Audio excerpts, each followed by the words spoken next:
ئەم هەشتمین خۆلی فستیواڵی دۆهۆکە کە من بەشدار بووم، بەڵام لە سێ فستیواڵی پێشوویش من بەشدار بووم وەکو نووسەرێ فیلمێک یا وەکو مۆنتۆر.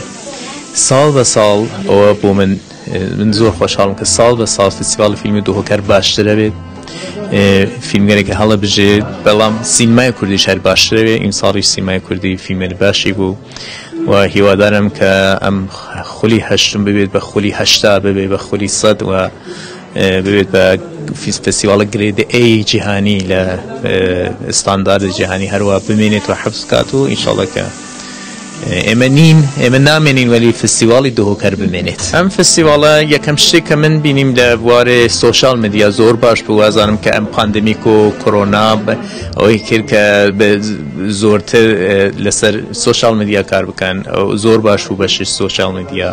میوانداری وەکو هەمیشە باش بوو، یعنی شتێک بوو کە بۆ من ئەو شتێک تایبەتە لە فستیواڵ دۆهۆک میوانداریە کە فستیواڵێکی خوێنگەرمە.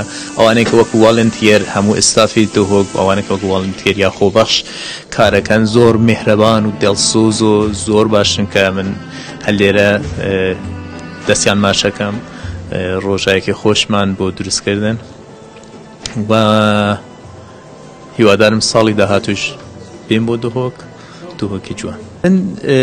ئەو لاوانێک کە لە ناو فستیواڵە هاتن لەگەڵ مناقسەیان کرد لەسەر بیرۆکەکەیان یا چیرۆکەکان یا سناریۆ یا حەزیانە کرد فیلم دروستکەن، فیلم زۆر ببینن و زۆر بخوێنن، ئیشکەن لەسەر سناریۆ ئەو بنەڕەتی سناریۆ، ژێرخانی سناریۆ، یعنی ژێرخانی ئەو سناریۆ چیرۆکە و ئەو چیرۆکە ئەبێ زۆر لەسەری کار بکەن، ئیش بکەن کە چیرۆکەکە مەزن بێت، قوتقوبەتی ببێت. دوایەوە سناریۆ خۆی ژێرخانی فیلمە. ئەگەر ژێرخانەکەتان باش نەبێت بە هیچ شێوازە فیلمەکە باش نابێت و پەلەمەکەن، تۆزێ سەبرکەن، تۆزێ ڕاوەستن، فیلم ببینن و لەگەڵ یەکەوەکو تیم وۆرک ئیشکەن. ئێمەی کورد ئەبێ فێری تیم وۆرک بینین و بە یەکەوە بتوانین کارکەین.